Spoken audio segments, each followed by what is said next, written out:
Probably one of the most important topics in your business and your life is focus. If you cannot focus on something, you just can't move it forward. As we're going through this, I want you to think about your life. I want you to think about what's actually happening, and are you thinking about it this way, and what needs to change for you to focus better on different aspects of your life. Because let's be real, our life is fairly complex. We could have a business, multiple businesses. We could have a job and a business. We could have family, job, and a business. We could have kids and a wife. We could have multiple friends. We could have, and a mix of those all together. And there are days where you're going to sit down and you'll be like, oh my God, there's too much coming at me. What am I doing? And that's the reality of human life. I think what high achievers would love to have is that we all are. Would love to have is like, I'd love for everything else to stop so I can just focus on this one thing and just really move this forward, whether that's a specific project or a whole business or whatever you want to talk about. But the reality is that nothing stops. Like, our relationships don't stop. The people in our life, they grow while we're working on this stuff. They create experiences. They're outside of our experience. Our health is just moving on. Our body is working the way it wants to work.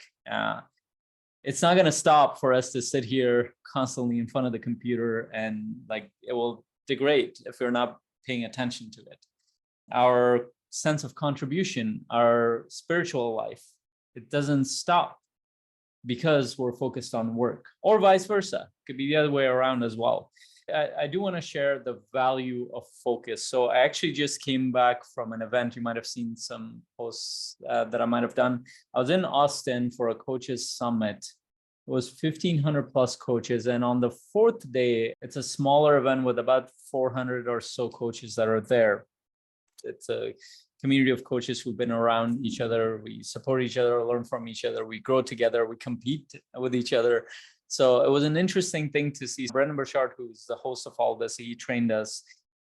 What he does is he celebrates all the coaches for how long they've been training to be a coach, and they've been building their business. So basically, you got coaches up. If you've been certified and you've been doing this work as a coach for 1 year, please get up. 2 years, please get up. 3 years, please get up. And it just, the number kept going up. By the time he had about 8 years, 98% of the coaches had sat down. By the time he had 9 years, there were 4 coaches that were standing there. It was me, my business partner, and 2 other coaches. That's it. By the time he had 10 years, I had to sit down because I've been doing this for 10 years. I realized I was doing this for 9 years. And this is from 1,000 plus coaches who got started together. The reason why I'm sharing this is, one, any kind of path that you're going to build something of value, you're going to build something that matters, actually takes a lot of effort, takes a lot of consistency, takes a lot of working through very difficult things, not just in that area, but around your whole life. And I'd say most people will give up on that path. And that's very normal. And this is why they say, it's like, when you get to the higher levels of success or whatever, there will be very few people there, because it's actually very hard to build and this is where I make a differentiation between high achievers and high performers, because high achievers are very good at doing that one thing. So this is a very common pattern I see. For example, someone I met a few months ago, where he had spent the past 4+ years, and I had met him 4 years ago, and I did a session in a community, and we kind of, after that, we got disconnected, but he found me like 4+ years later. And then he was sharing a little bit about his journey. He's like, oh, it's like, I'm doing very well in the multifamily space. I have all these deals coming in and everything else. I'm like, oh, that's great. Congratulations. And he was seeking out my support. And as he went into the session, we kind of explored other areas. So outside of just that one thing, pretty much everything was broken down. His health, his spiritual life, his relationships, his contribution, nothing else was working. And that's part of the reason why he reached out to me, was that he's like, I created it and I feel successful in this area, sort of, but I feel like I've broken everything else on this path. And this is a very common high achiever path, and that's why I said, it's like, what high achievers would love is that everything else is stop. I'll just focus on this thing. And that's actually like, if we all just had that, it would be much simpler. But that's, the human life is multidimensional by nature. So when I was starting out 9 years ago, one of the promises I made to my wife, to myself, to my family was that, yes, I'm going to do this. It's going to take a lot of hard work. It's very unpredictable. Like 90% of the, first of all, startups fail, but coaches, 95% of them, they don't do anything with what they create. They certainly don't build a business. But I did say is that I'm going to build this that's going to be incredibly difficult. But in the meantime, I'm not sacrificing everything else. That was the part that was hard. It wasn't just building the business or the craft. That was hard enough on its own. But the part that was hard is maintaining my sanity, maintaining my well-being, maintaining the spiritual well-being and my physical, emotional, all those pieces, maintaining the connection with the people that are closest to me, making sure that that vision that I had originally, I haven't gotten lost in the sea of opportunities or the fears and challenges that come along, making sure that I'm happy with how I'm growing on this journey, and I'm not regretting and leaving behind the things that really truly matter to me. And that still requires me to pay attention to multiple things, not just one thing. This is part of the reason when we do the vision session is that you're not just creating one thing, you're creating actually multiple things under one blanket vision. It's not going to be a short-term thing. So I want you guys to start thinking about it. What are you focused on in your life based on that vision? And that vision includes a bunch of stuff. It includes at the high level, it includes your personal life, which means that it's your growth. And I want you to think about your growth in at least 4 dimensions. It's your physical growth, because you don't stop growing just because you're an adult. Your body is always renewing itself. In fact, actually, when you look at, that was one of what blew my mind. I think it was Dr. Bruce Lipton that shared this, that every 10 years you have a new body. All the cells are replaced at that point in your body. So every 10 years, based on the input that you've had, like the raw materials from food, nutrition, other things, from how you've worked out, has shaped the new cells in your body. And they're completely new. They're not the same old body. Your body's growing. It's shifting. We also know that there's neuroplasticity. It means our brain matter is changing too. It's not just like the physical body that we see as that. Our brain matter is changing. The connections are changing. On the other side of it is there's your emotional growth, how you're taking in the information from outside, how you're processing it, whether those are in challenging times for a lot of people in the current economy, or during COVID, or within our family when we have to do a lot of things and we're overwhelmed and there's so many things to do, but we don't have enough time in the day. How do we focus on everything? How do we work through that? Then there's the spiritual side of us. What are we doing all this for?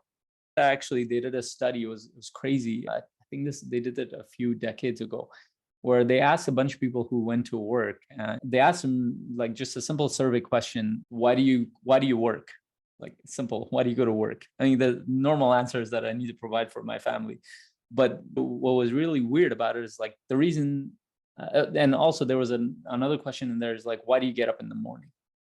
And first of all, they knew the common sense version of it, but the other side of it, they didn't understand that they needed to have some kind of purpose and mission to get up. So to them, it was like, I'm just doing what everybody else is doing. Like, I'm just getting up because everybody else is getting up and I'm just going to work. They didn't know why they were working. They were getting up and spending all that time, other than the fact that they were, which is a noble cause to provide for your family and all that stuff. I'm not saying that's not important, but they didn't realize that there was an intention behind that. They just did it because everybody else was doing it. That's it.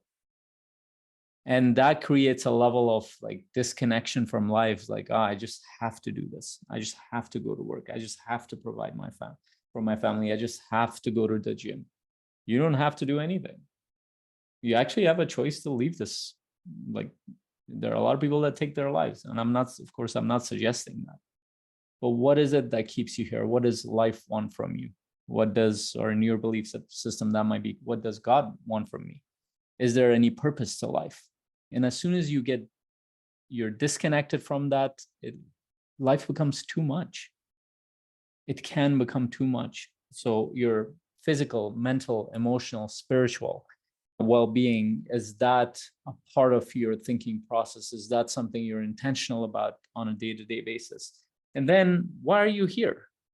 Then this goes back to that question that all those people were asked. A big part of why human beings have a huge drive towards helping others is because it's built into our DNA. We want to help people around us.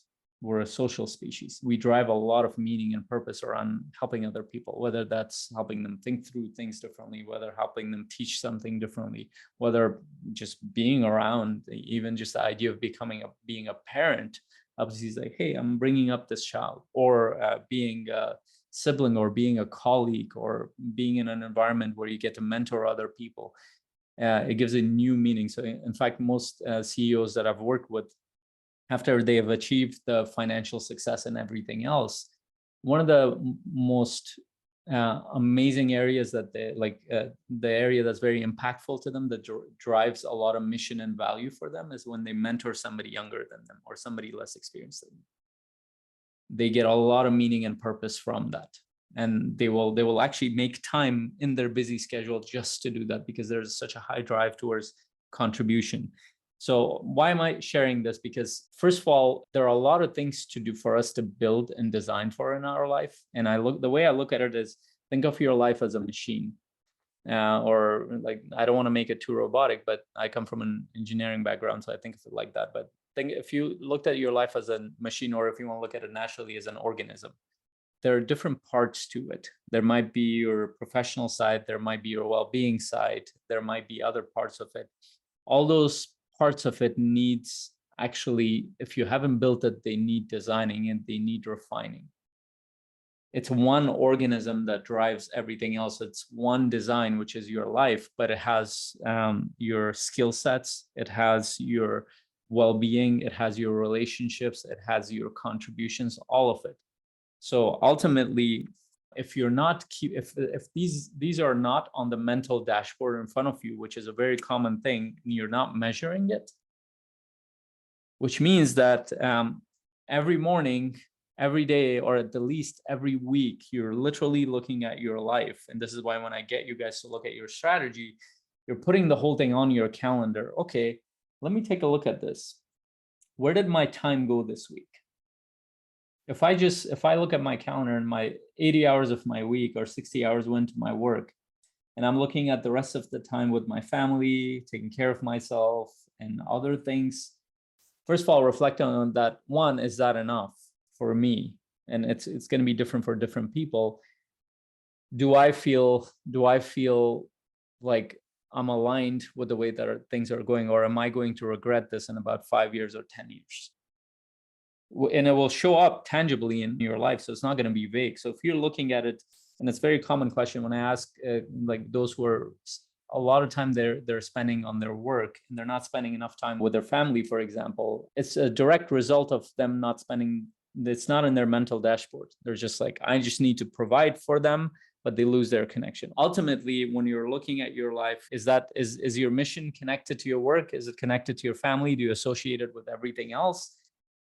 Is the work that you're doing, is the time that you're spending on a day-to-day basis valuable in your own experience? If it's not, it's going to feel like a drag. And this is where people will say, I'm not motivated, or I feel disconnected.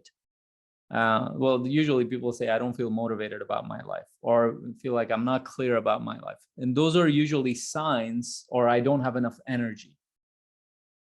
Because a lot of energy is actually driven by a sense of purpose. A lot of sense of motivation is driven by why you do the things that you do and what is important to you in that vision and what you're creating. And a lot of energy is actually, part of it is taking care of yourself, but a big part of it is how important it is, this thing is that you're doing for you. And if those things are not in place, what will happen is that you will be driven a lot of times. If you actually look at the pattern for high achievers, they're driven a lot by their trauma. They're not driven by who they're growing into. They're driven by trauma. Here's what I mean by that. And I've seen this. Like I've talked to entrepreneurs where I spent an hour and a half with them. They have a really good work ethic. And you find out when you actually dig a little bit deeper, you find out their work ethic comes because they're driven to be busy. They're driven to be busy because they can't live with their own mind. So that creates a habit system where they want to work constantly, but they spend about 70, 80 hours working. As soon as they go back to other parts of their life, their sense of fulfillment, contribution, other things, all broken. Why? Because the reason why they're working is not because there's a bigger vision or mission or something that they care about. Is they're just running away from the thing that they cannot deal with, which is their own thoughts and emotions. As soon as they deal with it, by the way, you see the same thing with athletes too sometimes. I've worked with a few athletes, amazing athletes, and they've spent a lot, like they've performed very well in their athletics, and they hit a plateau. That's part of the reason why they start talking to me. They don't know how to get past that, but when we work through it, they find out that a lot of their drive was related to their trauma, and they didn't know how to leverage it properly. But what ended up happening as we shifted the identity, as we shifted the habits, they still had their performance. In fact, they could go past that, but now their drive is not to run away from their life. Their drive is towards a bigger mission and a vision in life, something that truly matters to them in their heart. And that encompasses not just what they do in that craft and skill set. They're still obsessed about that. They still love that thing, but it's also driven by all the other things that are important to them in their life. Now that means that they're not only leveraging their trauma, but they're creating something that is much more connected to a creative part of us. And I would say that's connected to our soul, because we are here for a reason. And the more and this is connected to my belief system, but the more I've reflected back in my life and I've listened to clients over and over again, we all go through this pattern where we might even have gone through a difficult period, but it helps us see a different part of us. It helps us see this contrast part of us, where I would say is that's the mirror to your soul. When you begin to see that, now you're driven by a mission, you're driven by a creation, you're driven by something that's highly valuable to you, and it shows up in every part of your life. So I guess my question to you is, are you paying attention to all these important parts of your life? Is your mission clear? Are you measuring all this? That means, are you reflecting back at least once a week or every day, looking at, are these the things that matter to me, or am I just doing this just because other people are doing this?